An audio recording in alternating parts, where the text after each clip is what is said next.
Welcome back to economics learning. Today I will discuss factor income and transfer income. آج ہم نے factor income اور transfer income جو ہے نا اس کے بارے میں ڈسکس کرنا ہے. What is factor income and transfer income. تو فرسٹ آف آل جو ہے نا ہم اس کی جو ڈیفینیشن ہے نا وہ دیکھیں گے. فیکٹر انکم جو ہے نا ایک ایسی انکم ہے جو ایک ایسا فیکٹر عمل ہے جو سروسز فراہم کرنے کے لیے پیداوار کے عوامل جو ہوتے ہیں نا فیکٹر ہوتے ہیں اس سے حاصل ہونے والی جو آمدنی ہوتی ہے انکم ہوتی ہے اس کو فیکٹر انکم کہا جاتا ہے. یہاں پر جو ہے نا پیداوار کے جو عوامل فیکٹرز ہیں بڑا بنیادی جو ہیں جیسا کہ زمین ہو گیا. بنیادی فیکٹر ہیں جیسے زمین ہو گیا, لیبر ہو گئی, سروسز ہو گئی یا سرمایہ وغیرہ صنعت کاری جو ہو گئی, گڈز اور سروسز وغیرہ جو کی پیداوار کے لیے درکار جو ہیں پڑے. مثال کے طور پر اجرت, ویجز وغیرہ, کرایہ, پرافٹ وغیرہ, سود کی سی معیشت کی قومی آمدنی کا تعین کرتے وقت جو ہے نا اس کے عام طور پر جو باشندے ہوتے ہیں اس کو حاصل ہونے والی جو آمدنی ہوتی ہے نا وہ بھی شامل اس کے اندر کی جاتی ہے. اب نیکسٹ ہے ٹرانسفر انکم. ٹرانسفر انکم جب ہم دیکھتے ہیں تو اس کے بدلے میں کوئی نتیجہ خیز جو خدمت پیش کیے بغیر جو ہے نا کسی فرد کو موصول ہونے والی جو انکم ہوتی ہے نا وہ ٹرانسفر انکم ہے. مطلب بغیر کسی کی محنت کیے بغیر جو اس کو انکم فراہم کی ہو رہی ہے, مل رہی ہے, پیسے وغیرہ یا کوئی بھی پروڈکٹ یا چیز مل رہی ہے بغیر کسی محنت کے. تو کیا ہے ٹرانسفر انکم ہے. ٹرانسفر انکم ایک یک طرفہ جو ہے نا تصور ہے اور قومی آمدنی میں شامل نہیں ہے کیونکہ یہ بغیر محنت کے جو ہے نا وہ اسے حاصل ہوتی ہے, کیونکہ اس میں سامان اور گڈز وغیرہ جو سروسز وغیرہ خدمات وغیرہ کی پیداوار جو ہے نا شامل نہیں ہوتی.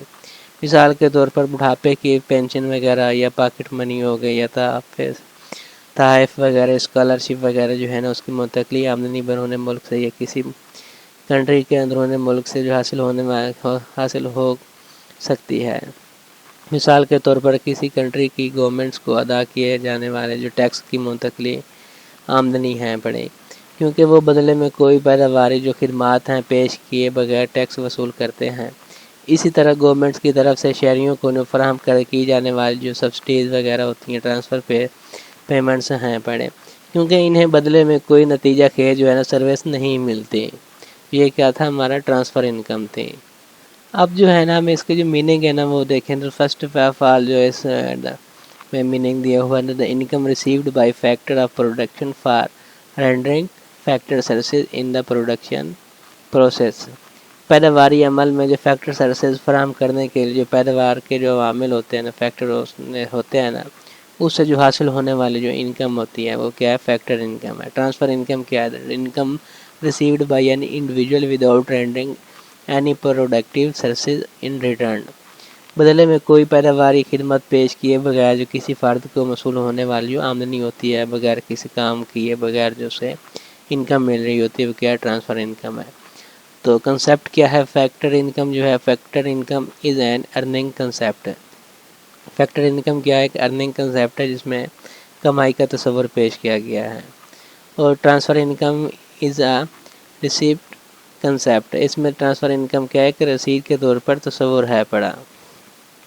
نیچر اگر دیکھتے ہیں تو نیچر فیکٹر انکم کی جو ہے is included in both domestic income and national income of an economy. Factor income کیا ہے پڑے جو ہے معیشت کی مطلب ڈومیسٹک انکم بھی ہے پڑے اور نیشنل انکم دونوں اس کے اندر جو ہے نا شامل ہوتی ہیں. اب جو ٹرانسفر انکم ہے اس کے اندر neither included domestic income nor in the national income of an economy. اس کی اکنامی کے اندر نہ تو ڈومیسٹک انکم شامل ہوتی ہے اور نہ ہی اس کی قومی آمدنی جو ہوتی ہے نیشنل انکم اور ڈومیسٹک دونوں اس کے اندر شامل نہیں ہوتی. ریسیپینٹ اگر دیکھتے ہیں تو factor income is received by the factor of production that is labour, land, capital and enterprise. اس کے اگر دیکھتے ہیں تو عامل آمدنی جو ہوتی ہے نا فیکٹر انکم جو ہے جو پروڈکشن فیکٹر ہیں اس سے حاصل ہونے والی جو انکم ہوتی ہے حاصل کی جاتی ہے یعنی جو محنت ہوگی زمین, سرمایہ اور انٹرپرائز وغیرہ جو اس کے اندر شامل ہیں پڑے. جو transfer income is received by the house hold and the governments. اور جو ٹرانسفر انکم ہوتی ہے نا یہ کسی گھریلو گھرانے سے حاصل ہوتی ہے انکم یا گورنمنٹ سے وصول جو ہے نا وہ وصول کی جاتی ہے. اب ایگزامپل اگر دیکھتے ہیں اس کی، تو فیکٹر انکم کی ویجز ہو گیا، رینٹ ہو گیا، انٹرسٹ اور پروفٹ وغیرہ اس کے اندر شامل ہوتا ہے۔ ٹرانسفر انکم کو دیکھتے ہیں تو اس کے اندر اسکالرشپ ہو گئی، ان امپلائمنٹ الاؤنس وغیرہ ہو گیا، یا گفٹ ہو گیا، اولڈ ایج پینشن وغیرہ جو ہے اس کے اندر شامل ہوتی ہے۔ تو یہ تھا آج کے ہمارا لیسن۔ Thank you.